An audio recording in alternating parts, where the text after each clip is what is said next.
Olá, como vai? Tudo bom? Esse é um momento muito bom porque a gente está junto nessa aula inaugural do primeiro semestre do ano de 2023. Eu fico muito feliz em ter a tua companhia, mesmo você aí de um lado, eu aqui de outro lado, mas a gente tem a chance de estarmos juntos, né? E eu queria dividir com você esse assunto que nós julgamos ser bastante importante para o nosso conhecimento bíblico e a toda a nossa trajetória como cristãos. Você é muito bem-vindo à Escola Bíblica da Igreja Batista Memorial de São Paulo. Nosso ministério Memorial Ensino está sempre de portas abertas para te receber. Participe das nossas aulas, participe dos nossos cursos, acessando o aplicativo, acessando o site da igreja, e lá você tem todas as informações que você precisa para poder participar da nossa escola. Você é muito bem convidado, né? Vai ser um prazer ter você entre os nossos professores. Eu gostaria de fazer uma oração contigo agora, tá bom? E aí nós vamos iniciar o nosso assunto, tá bem? Vamos lá. Ó Deus, obrigado por esse instante, nós te agradecemos, obrigado por esse momento em que estamos conectados uns com os outros aqui, Senhor. Fica com aqueles que estão conosco aqui neste momento, onde estiverem, o horário que estiverem, no lugar que estiverem, que o Senhor os abençoe. Nós te agradecemos e te louvamos em nome de Jesus. Amém e amém. Muito bem, o nosso tema tem a ver com aquilo que diz respeito ao texto do livro de Neemias, capítulo 8. O que nós vamos tratar nestes momentos é sobre um tema que eu deixo para você chamado Esdras leu, os levitas ensinaram e Jesus confirmou. O texto base do nosso assunto é o livro de Neemias, capítulo 8, do versículo 1 ao versículo 12. A primeira pergunta que eu gostaria de fazer para você e que nós nos fazemos, né? Por que Esdras nos inspira? E aí esse é o texto que nós vamos ler daqui a alguns instantes. Por que Esdras nos inspira a ler e estudar a palavra de Deus? O povo já havia recebido, com certeza, a lei há muito tempo atrás. Se você conhece um pouco a Bíblia, você sabe que com Moisés o povo recebeu as leis, os 10 mandamentos, quando eles estavam no Monte Sinai, após terem saído do Egito, não é?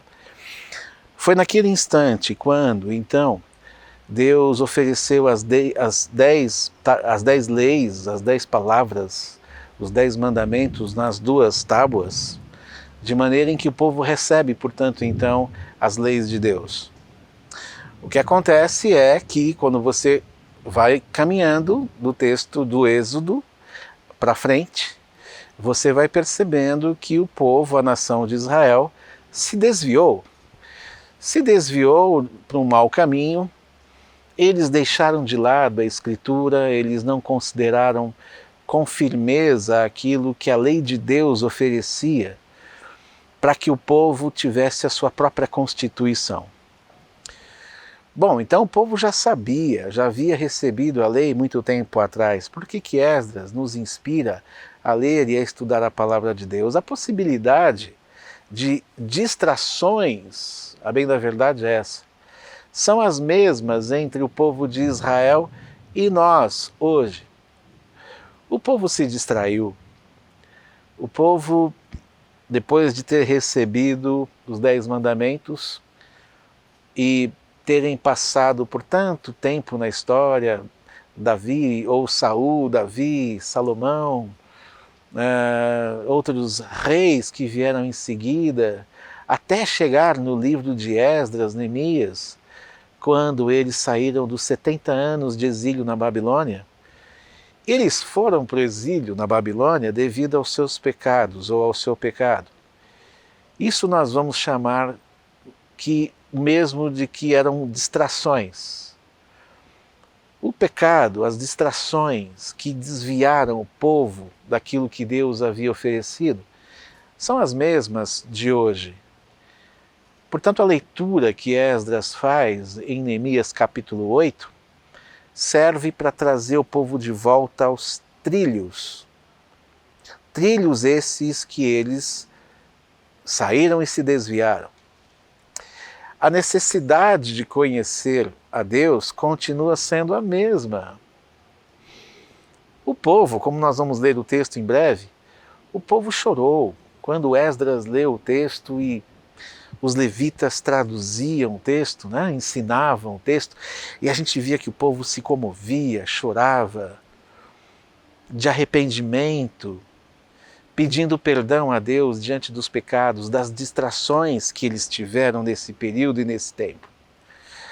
A necessidade que eles tinham de conhecer a Deus para retornarem a Deus é a mesma necessidade que hoje nós temos para nos mantermos diante de Deus, ou quando não, aqueles que se desviaram, também voltarem, né? Não há outra forma mais eficaz, mais importante, mais exata de se conhecer a Deus que não seja através da sua palavra. Veja, não há outro jeito melhor de se conhecer a Deus que não seja por meio das Escrituras, da palavra de Deus, da Bíblia. Não encoste a Bíblia, não encoste a sua Bíblia em qualquer lugar. Não chegue no domingo e tire poeira da sua Bíblia para vir até os cultos, considerando que você não faz essa leitura semanalmente. Quanto mais estivermos próximos da Escritura, mais próximos de Deus também nós estaremos.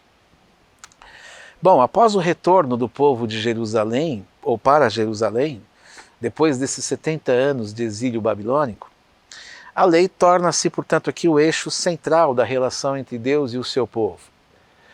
Antes da Babilônia, a relação entre Deus e o seu povo era feita através do templo, através dos sacrifícios, através das purificações, através da liturgia que o templo exigia.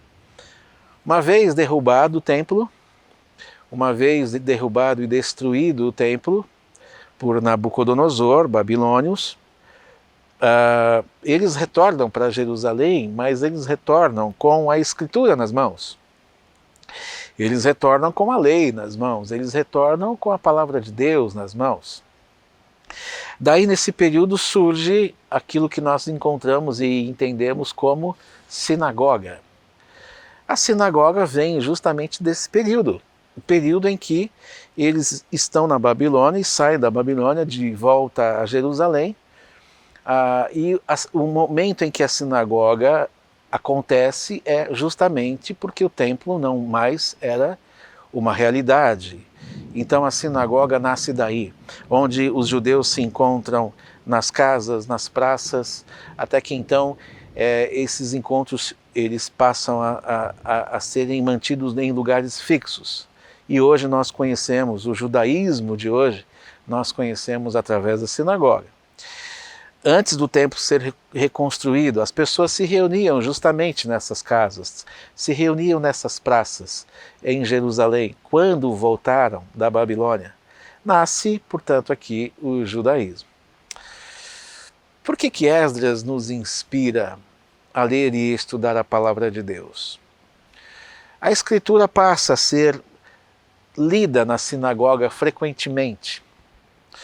No texto de Lucas, capítulo 4, do versículo 16 ao 21, no Evangelho de Lucas, diz assim: Jesus foi para Nazaré, onde havia sido criado. Num sábado, entrou na sinagoga, segundo o seu costume, e levantou-se para ler. Então lhe deram um livro do profeta Isaías. E abrindo o livro, achou o lugar onde estava escrito: o Espírito do Senhor está sobre mim, porque Ele me ungiu para evangelizar os pobres. Enviou-me para proclamar libertação aos cativos, restauração da vista aos cegos, para pôr em liberdade os oprimidos, Jesus falando, né?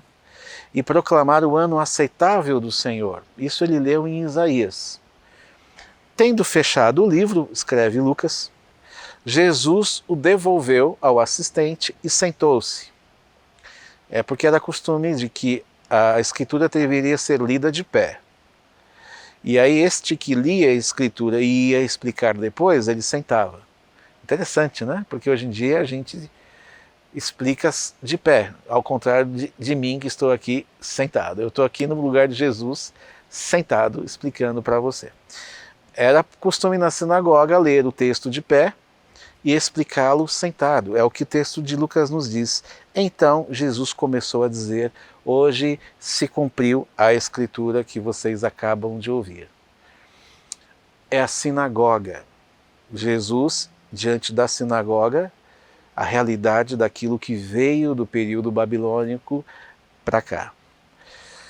Uma vez que Esdras leu, e essa leitura de Esdras é que faz toda a diferença, e aí o texto de Esdras, que nós vamos ler em Neemias, capítulo 8, nos diz o seguinte: em chegando o 7º mês e estando os filhos de Israel nas suas cidades, todo o povo se ajuntou como um só homem, na praça diante da porta das águas, e disseram a Esdras o escriba, que trouxesse o livro da lei de Moisés, que o Senhor tinha prescrito a Israel.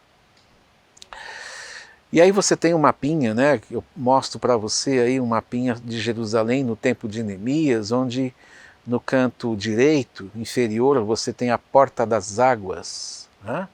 Você vai poder ter essa noção exata de como que era exatamente, ou não bem exatamente, mas tendo uma noção razoavelmente clara. Tá aí um outro, também com esse número 7 no centro, porta das águas ou porta da água, que é justamente esse ponto que o texto fala. E aí uma espécie de uma maquete de Jerusalém nos tempos, ou no tempo de Neemias, né? Onde no lado direito você tem aquela torre alta, que é justamente onde ficava a porta das águas. No versículo 2 diz que Esdras, o sacerdote, trouxe a lei perante a congregação, tanto de homens como de mulheres e de todos os que eram capazes de entender o que ouviam. Era o primeiro dia do 7º mês. No versículo 3, e leu no livro. Veja que agora é uma questão de leitura, já não é mais uma questão de oferecer animais, sacrifícios, mas eles estão lendo a Bíblia, eles estão lendo a lei. E leu no livro diante da praça que está fronteira à porta das águas, que a gente viu. Desde a alva até o meio-dia, desde a manhãzinha, aquela manhã que o sol está surgindo, né? Até o meio-dia, perante homens e mulheres e os que podiam entender. E todo o povo tinha os ouvidos atentos ao livro da lei. Versículo 4, Esdras, o escriba, estava num púlpito de madeira que fizeram para aquele fim, diz o texto, estavam em pé junto a ele, à sua direita, e aí vem a relação dos levitas, Matitias, Sema, Anaías, Urias, Ilquias, Maazéias e à sua esquerda, Pedaías, Misael, Malquias, Hassum, Rasbadana, Zacarias e Mesulão. Esses eram os levitas. No versículo 5 diz que Esdras abriu o livro à vista de todo o povo, porque estava acima dele, né? Era um púlpito, então ele abriu o livro, e aí o livro estava acima das pessoas que estavam escutando, como num púlpito de uma igreja, né? Abrindo ele, todo o povo se pôs em pé. Versículo 6, Esdras bendisse ao Senhor, o grande Deus, e todo o povo respondeu amém e amém. E levantando as mãos, inclinaram-se e adoraram ao Senhor com o rosto em terra. A leitura provocou essa emoção, e ao mesmo tempo provocou esse temor, né? Essa é a palavra de Deus. No versículo 7, e Jesua, Bani, Serebias, Jamim, Acube, Sabetai, Odias, Maazéias, Quelita, Azarias, esses são os levitas também, né? Josabade, Anã, Pelaías, e os levitas ensinavam o povo na lei. E diz o versículo 7 que o povo estava no seu lugar. No versículo 8, leram no livro, na lei de Deus, claramente, dando explicações, de maneira que entendessem o que se lia. Bom, primeiro porque eles traduziam, né? Enquanto Esdras estava lendo o texto que estava em hebraico, a lei de Moisés em hebraico, os levitas, ao lado dele, traduziam simultaneamente para o aramaico, que era uma língua da Babilônia.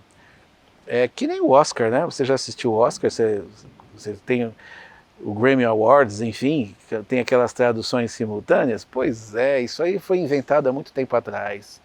Você tem lá o nosso amigo Esdras lendo e os levitas fazendo uma tradução simultânea atrás dele e ao mesmo tempo explicando o texto. Versículo 9, Neemias, que era o governador, e Esdras, sacerdote e escriba, e os levitas que ensinavam todo o povo lhe disseram: este é o dia, ou este dia é consagrado ao Senhor, vosso Deus, pelo que não pranteeis, nem choreis.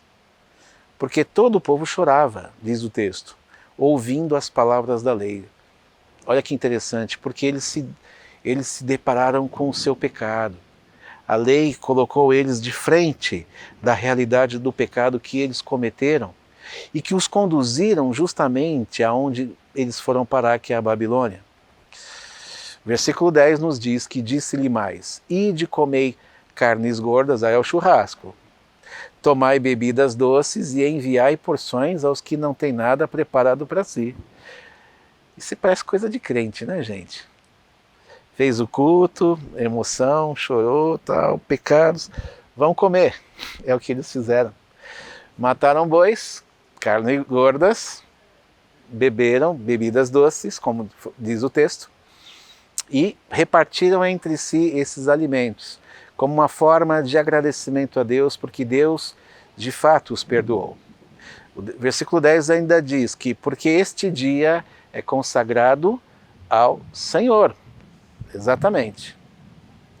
Portanto, não vos entristeçais, porque a alegria do Senhor é a vossa força, diz o texto no versículo 10. Versículo 11. Os levitas fizeram calar todo o povo, dizendo: calai-vos, porque este dia é santo, e não estejais contristados. Esse dia é um dia santo, é um dia de alegria. Não é um dia para que vocês fiquem tristes, diz o versículo 11. E no versículo 12, então todo o povo se foi a comer, a beber, a enviar porções e a regozijar-se grandemente, porque tinham entendido as palavras que lhe foram explicadas. Bom, muito bem, aqui você tem aquilo que nós entendemos como a leitura por parte de Esdras. O histórico do povo não era satisfatório. O histórico do povo era de um histórico de um povo que sofreu mediante o seu pecado. Eles haviam abandonado a lei, isso resultou numa influência por parte de outros povos com os seus deuses, eles se influenciaram ou foram influenciados por outros deuses, a começar pela idolatria, a começar pelo estilo de vida. Veja que Israel, ainda Israel, não sem a divisão exatamente do norte e do sul, não é? Você tinha um Israel inteiro, e que apenas depois de Salomão é que ele foi dividido, com a morte de Salomão. Esse povo está vivendo uma situação de idolatria, esse povo está vivendo uma situação de abandonar a Deus, de cuidar daquilo que tem mais a ver com os outros povos do que com Deus necessariamente. Esse momento da leitura, Neemias 8, marcou a volta da nação para o texto, marcou a volta da nação à lei do Senhor. Foi uma dedicação mediante ao sofrimento que tiveram. O sofrimento que eles tiveram no exílio babilônico fez com que eles voltassem ao texto bíblico. E geralmente é assim, quando as pessoas se distanciam de Deus pelos seus pecados, o texto bíblico os faz voltar. O texto bíblico tem essa força viva de trazer as pessoas de volta à comunhão com Deus, porque vão perceber nas palavras de Deus o lugar que elas nunca deviam ter abandonado. Muito bem, a congregação incluía, essa congregação que estava ouvindo Neemias, ou Esdras, no livro de Neemias 8, que nós lemos agora, essa congregação incluía mulheres, incluía crianças, pessoas capazes de entender o que se passava. E esse momento era o cumprimento da leitura que nós conhecemos hoje como a festa das cabanas, a festa dos tabernáculos. Exatamente essa leitura que eles estavam fazendo, essa leitura que Esdras fez em Neemias 8, é a leitura que fica como pano de fundo da festa dos tabernáculos. E que, na verdade, nós temos lá em Deuteronômio 31, no versículo 10 ao 13, essa inscrição. Moisés lhe deu a seguinte ordem: ao final de cada 7 anos, precisamente, no ano do perdão das dívidas, na festa dos tabernáculos, quando todo Israel se apresentar diante do seu Deus, ou diante do Senhor seu Deus, no lugar que este escolher, vocês devem ler esta lei diante de todo Israel. Reúnam o povo, os homens, as mulheres, as crianças, diz o texto de Deuteronômio, os estrangeiros que se encontram nas cidades onde vocês moram, para que ouçam, aprendam e temam ao Senhor, o Deus de vocês, e cuidem de cumprir todas as palavras desta lei, e para que os seus filhos, que não a souberem, ouçam e aprendam a temer o Senhor seu Deus, todos os dias que viverem na terra em que, passando o Jordão, vocês vão entrar e da qual tomarão posse. Veja que Moisés avisou. É necessário que o texto bíblico seja lido, que a lei seja recordada. Muito bem, essa leitura da lei por parte de Esdras define qual deveria ser o real comportamento da nação diante da lei de Deus. Veja, no Deuteronômio 6, 4, você tem aquele famoso ouve, ó Israel, né? Ouve, ó Israel, o Senhor vosso Deus é único Senhor. Palavra único, que é uma palavra hebraica chamada Ehad. Essa palavra Ehad é a mesma palavra que é usada quando duas pessoas se casam. Ambos se tornaram uma só carne. Ehad, uma só carne. Esse Ehad, único Senhor, Deuteronômio 6,4, é aquilo que Moisés está nos dizendo e nos mostrando. Essa leitura de Esdras fez lembrar esse período, fez lembrar esse tempo. Bem como também redefine a personalidade da nação, uma nação que não mais alheia às palavras do Senhor, mas atenta agora aos preceitos de Deus, aos mandamentos de Deus. Não é mais aquela nação que estava perdida antes de entrar na Babilônia, mas agora é uma nação que retornou, que voltou, que deu olho ao texto, que deu a atenção ao texto devida. Os reis não leram, esse é o problema. O povo não leu, olha o pecado. O pecado fez morada no meio da nação de Israel. O rei desconsiderou a lei, o povo desconsiderou a lei. Eles caíram em pecado, eles caíram em desgraça. Mas Deus, pela sua misericórdia, os fez passar pelos 70 anos retornando.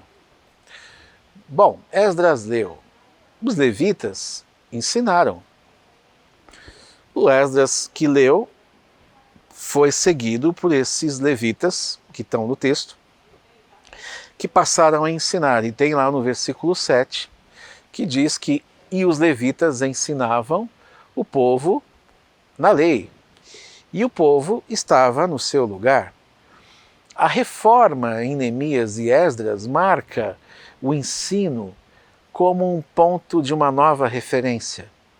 Esse momento que Esdras faz essa leitura, a reforma que acontece, uma reforma de se voltar a Jerusalém, de se reconstruir os muros, de se reconstruir o templo, não é só uma reforma de reconstrução física, ou as questões físicas do muro ou do templo, mas também é uma reforma espiritual, é uma reforma de postura.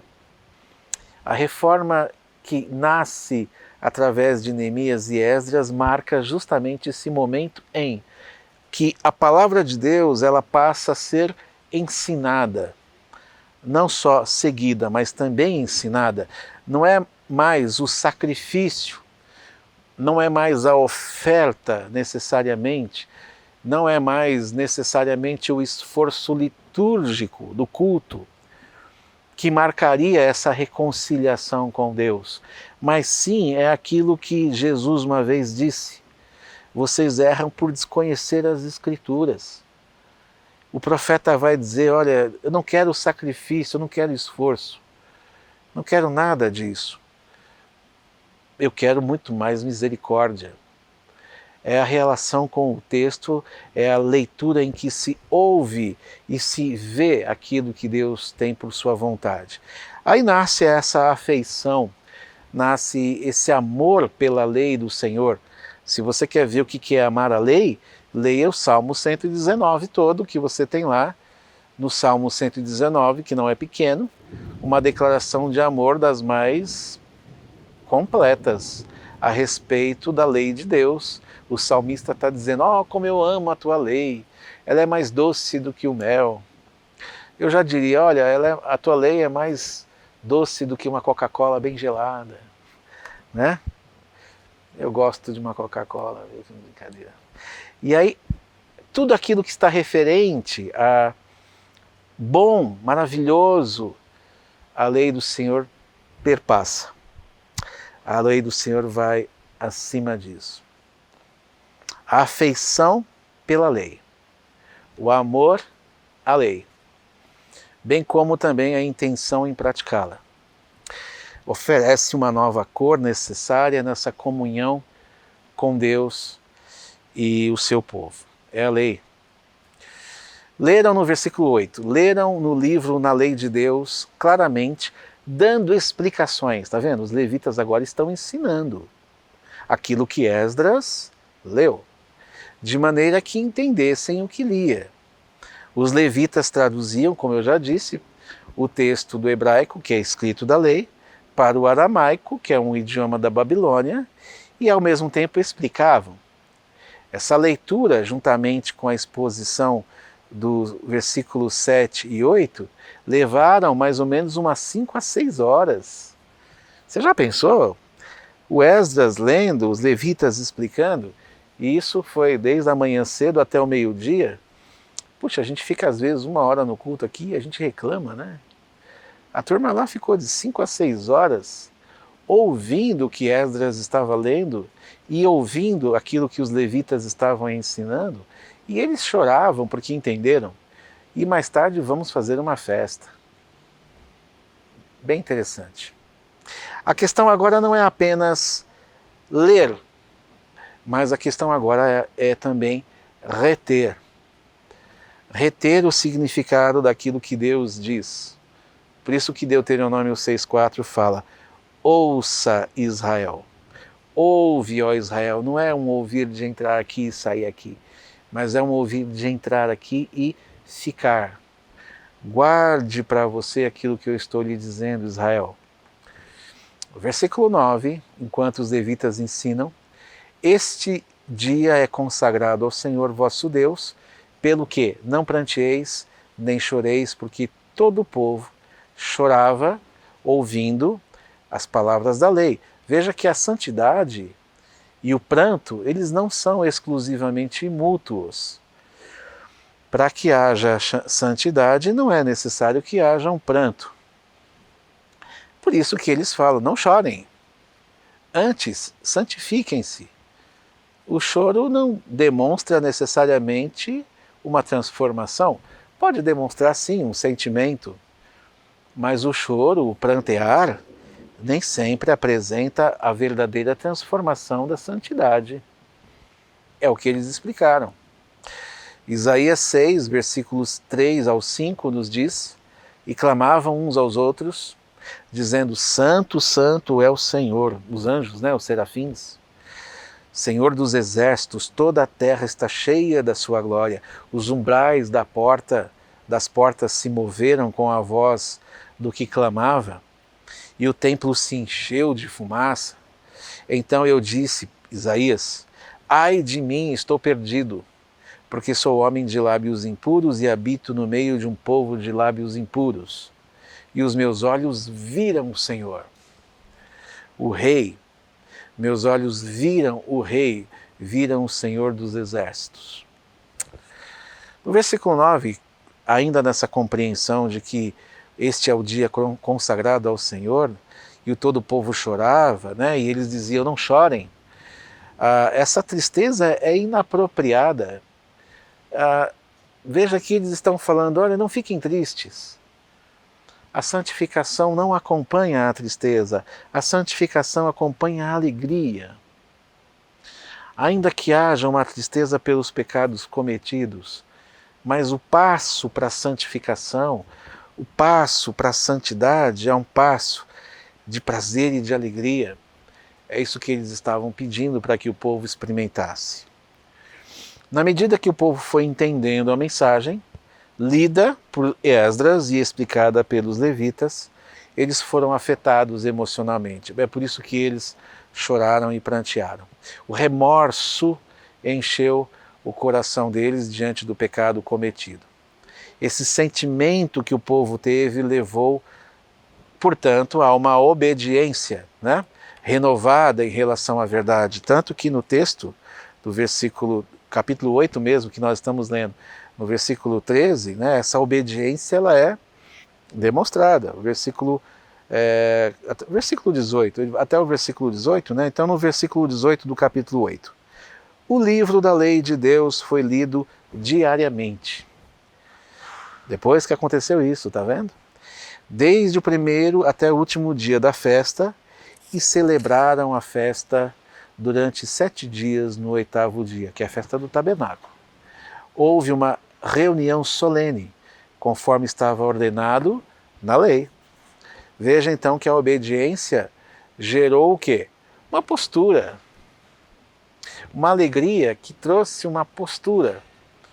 Uma alegria que abandona a tristeza, o remorso e o arrependimento e vai para o campo da alegria, vai para o campo da satisfação e gera ação, gera transformação.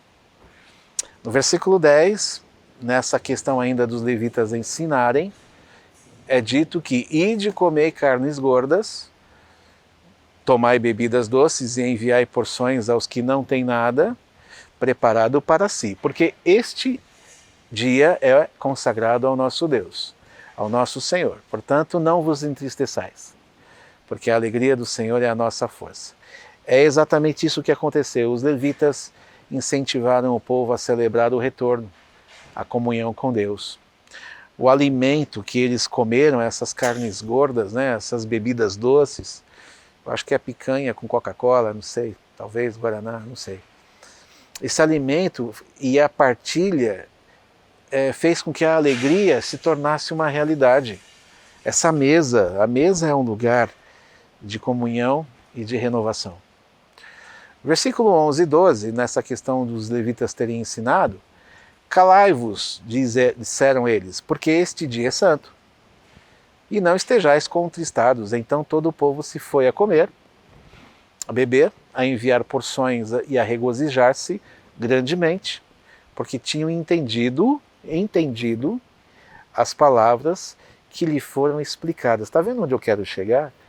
A ideia de que a necessidade da leitura, da explicação, do ensino, da compreensão, isso já está no Antigo Testamento como uma forma de renovação para o povo. O povo volta de Jerusalém renovando a sua vida através da leitura, do aprendizado e do ensinamento da palavra de Deus. Os levitas alertaram que não houvesse murmúrio, pois o dia santo, o dia do Senhor, é dedicado com alegria. A adoração desse dia santo se expressava através da comida. Onde há comida, há alegria. O alimento comunitário testemunhou a satisfação em Deus. E também não só a satisfação em Deus, mas também o próprio entendimento. Eles passam a compreender exatamente aquilo que Deus deseja deles. E aí vem Jesus que confirma. E aqui nós vamos para o Novo Testamento, diante daquilo que nós lemos de Esdras, diante daquilo que os levitas ensinaram, você tem Jesus que confirma todas essas coisas.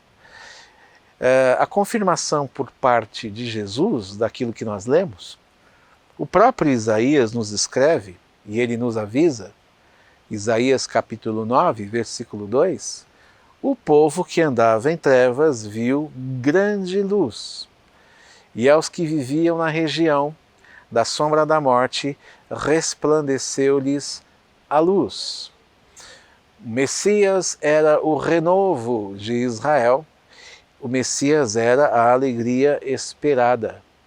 Jesus confirma aquilo que que servia como uma expectativa por parte deles. A alegria maior ainda viria. E essa alegria maior viria no próprio Cristo, que é o Verbo, que era a lei essa com a qual eles estavam munidos, mas que então em Cristo se tornaria uma pessoa.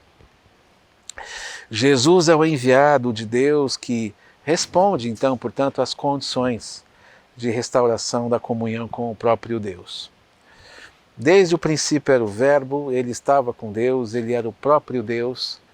Jesus é a palavra, Jesus é a lei. Evangelho de João, capítulo 1, versículo 1. Veja então que nós temos um Jesus que era a lei, que era o Verbo, e uma vez encarnado, ele traz essa lei, esse Verbo, essa palavra de Deus, de forma em que se pudesse olhar nos seus olhos, né? O próprio João, o evangelista, na sua carta, na sua primeira carta, no primeiro capítulo, nos diz: os nossos olhos viram, os nossos ouvidos ouviram, nossas mãos apalparam aquele que é o Filho de Deus. Aquilo que eles leram e choraram e prantearam e depois se alegraram, em Neemias 8, se tornou pessoa e veio para nós, para nos trazer esperança, para nos trazer alegria. A vinda de Cristo ao seu povo, bem como aos outros povos, oferece uma reconciliação. Deus se reconcilia com a nação através da lei observada, e foi o que aconteceu. Depois que Esdras leu, de acordo com o nosso texto em Neemias 8, houve uma reconciliação. Deus se reconcilia com a nação através dessa leitura, através dessa observação da lei. Ao mesmo tempo, Deus resgata seu povo e outros povos através da lei que é encarnada, a lei que é Jesus. O seu povo foi reintegrado através da leitura e da observação da lei, da leitura e do ensinamento, do aprendizado. Nós, igreja, que não somos aquele povo que saiu da Babilônia, mas hoje nós, igrejas de diversas etnias e povos, somos reintegrados a Deus através de Jesus Cristo, que é a lei, só que agora essa lei está encarnada em Cristo Jesus. O Verbo se fez carne.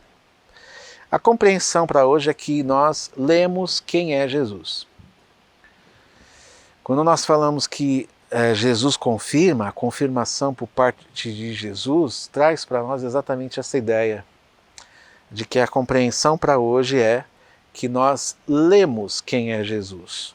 Não somente pelo Antigo Testamento, não somente pelas páginas dos Evangelhos, mas nós interpretamos as suas ações de acordo com tudo aquilo que Deus significa.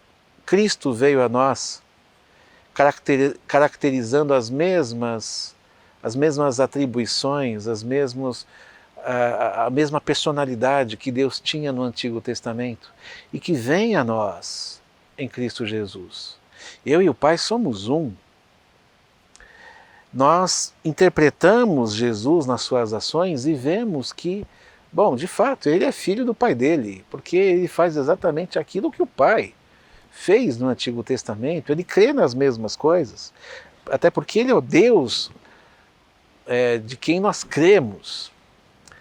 Nós lemos a pessoa de Jesus e interpretamos sua vida, a fim de que nós possamos aplicar em nossa vida aquilo que nós lemos, interpretamos, compreendemos e aplicamos aquilo que Deus nos ensina em Jesus. O apóstolo Tiago nos ensina não ser de apenas ouvintes, mas praticantes da palavra de Deus. Nós ouvimos Jesus, nós aprendemos de Jesus, nós praticamos aquilo que Jesus pratica. Só aí faz sentido. Caso contrário, não. Jesus é o nosso modelo. Nós não somos iguais a Jesus e nem seremos. Eu não sigo Jesus para ser igual a ele porque eu não sou a terceira pessoa da Trindade e nem você. Se você está querendo ser a quarta pessoa da Trindade, desce do salto, né? Você não tem espaço. Mas você pode olhar para Jesus, que é a segunda pessoa da Trindade, e se espelhar nele, observar suas palavras, observar seus atos. Jesus, ele confirma em nós a importância e o significado da verdade de Deus. Jesus, ele confirma em nós aquilo que verdadeiramente devemos entender a respeito dele e a respeito de suas palavras. Quando você lê no Sermão da Montanha, eu porém lhes digo, eu porém vos digo, né? Quando Jesus fala isso, quando Jesus está falando eu porém vos digo, ele não está dizendo, foi dito isso a vocês? Foi. Eu porém vos digo. Ele não fala assim, olha, foi escrito, está escrito assim? Está. Eu porém escrevo. Jesus não muda a lei. A pergunta é, foi dito isso a vocês? Foi. Eu porém vos digo. É uma questão de interpretação. Não é uma questão de reescrever a lei. Não é uma questão de reescrever o texto. É uma questão de reinterpretar. Foi dito, porque interpretaram dessa forma. Eu, Jesus, porém, vos digo a respeito dessa lei imutável. Ela é assim mesmo, porém, vamos interpretá-la do modo correto. E aí é claro que você tem em Jesus o melhor intérprete, né? Se tem alguém que você deve seguir para interpretar a lei, o Antigo Testamento, é o próprio Jesus. Esdras leu aquilo que confronta com a santidade de Deus. Pecado do povo diante das instruções divinas. Os levitas explicaram, traduziram o peso do pecado e a necessidade de voltar para a comunhão com Deus. Jesus se apresenta como a própria lei, que um dia foi ignorada, como o próprio reconciliador que vem aos homens, definir o que Deus deseja dos pecadores, arrependimento seguido de adoração. Né? Pois bem, em nossos dias nós lemos, nos nossos dias nós ensinamos o que Jesus confirmou, o que o Espírito nos confirma. Isso agora é conosco. Nós lemos e ensinamos as boas novas de Deus que fazem sentido quando batem em nosso coração, gerando mudança, gerando transformação, bem como também quando nós estendemos aos outros, porque a palavra de Deus vem a nós aprendemos, nós lemos, aprendemos, apreendemos e nós replicamos, nós levamos para frente. Nós ensinamos aquilo que lemos, aprendemos e que agora ensinamos também. Essa é a vida do discípulo.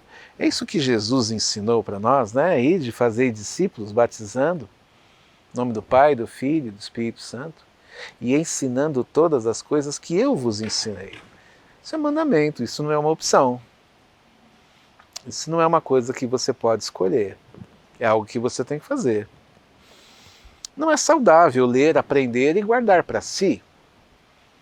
Aquilo que você aprende, aquilo que você introjeta diante de uma pregação, de uma aula de escola bíblica ou de uma pregação durante os cultos, você tem que guardar para você, mas você tem que reverberar também, não é?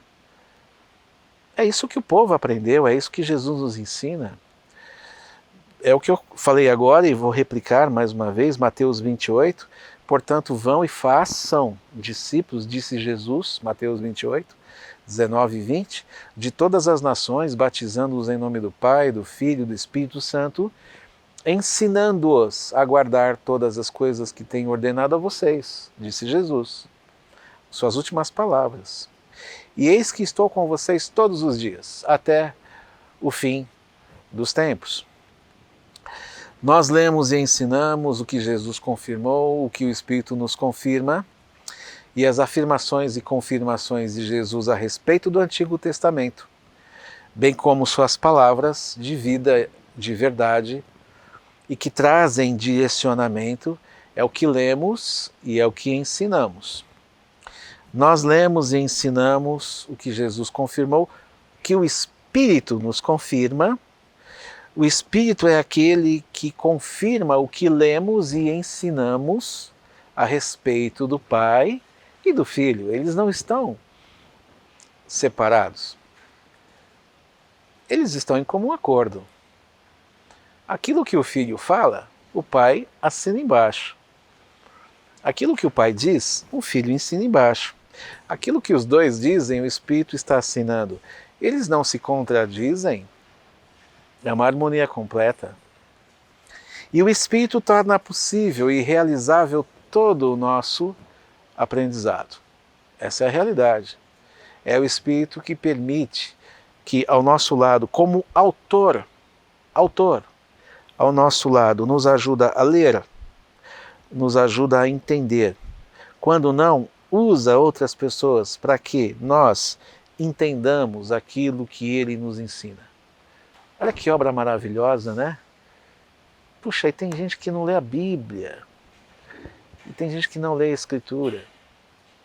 Está perdendo o conhecimento de Deus e a comunhão com Deus. Duas coisas importantes. Em suma, a questão está na necessidade de atenção devida ao texto bíblico. Tudo isso eu estou dizendo para que você entenda que há uma necessidade de atenção devida ao texto bíblico. Aquilo que nós chamamos de Bíblia, aquilo que nós chamamos de Palavra de Deus, aquilo que nós chamamos de Escrituras, Antigo e Novo Testamento. Eu tenho uma frase muito interessante, e aí eu coloco ela na tela para você, de um teólogo inglês, anglicano. Na verdade ele é canadense, né? Um teólogo protestante canadense da igreja anglicana. Ele faleceu há pouco tempo, em 2020. Faleceu velhinho. J. Packer, conhecido, né? Ele traz uma frase muito interessante. Se eu fosse o diabo, e aí entre parênteses, sem comentários, por favor. Um dos meus primeiros objetivos seria impedir que as pessoas se interessassem pela Bíblia.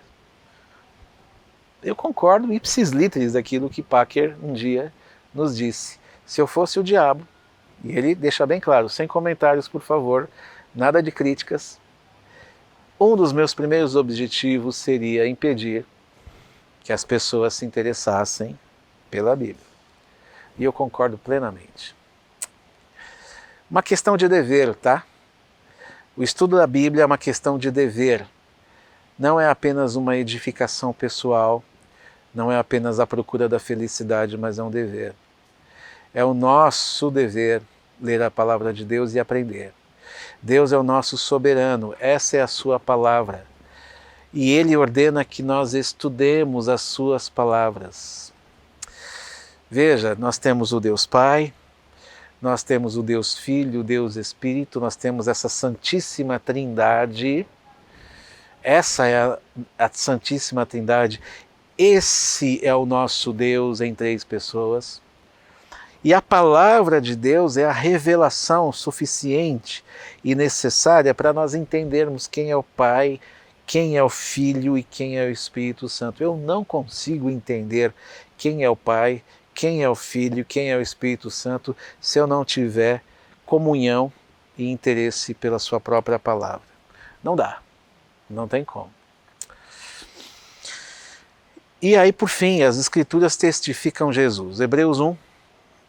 Antigamente Deus falou muitas vezes e de muitas maneiras aos pais, pelos profetas, mas nesses últimos dias Ele nos falou pelo Filho, a quem constituiu herdeiro de todas as coisas e pelo qual também fez o universo.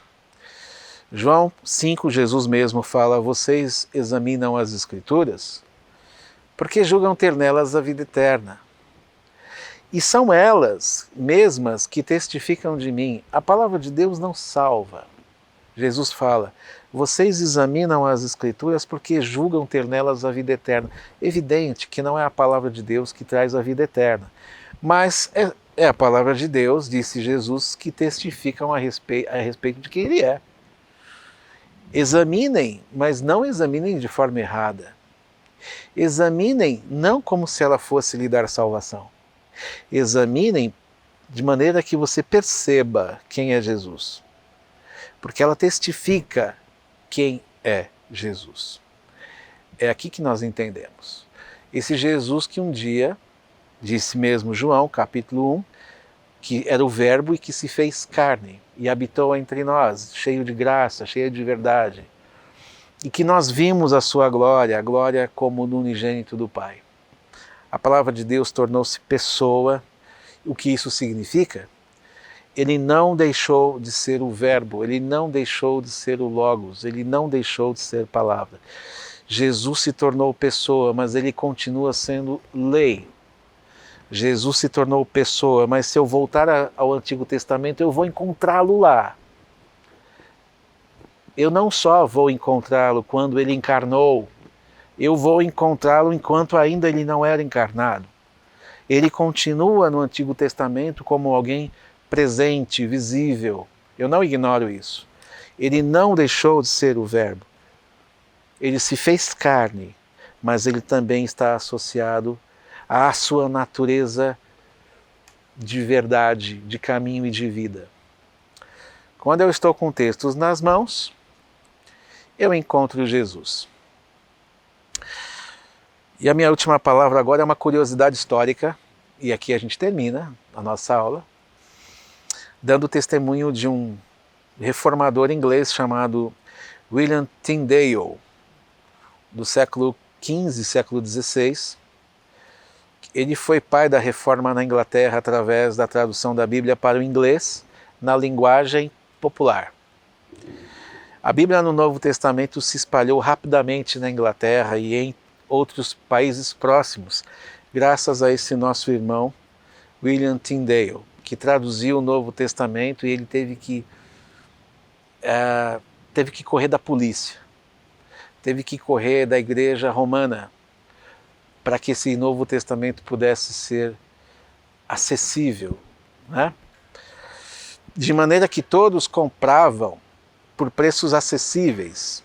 Tinha um custo, né? Ele imprimia isso, que equivalia à metade de um salário de uma semana. E olha, alguns agricultores ingleses, ofereciam uma carroça de feno por um Novo Testamento. Tá aí. Eu espero que você ofereça muito mais do que uma carroça de feno por um Novo Testamento e por um Antigo Testamento. Que Deus te abençoe. Fica na paz.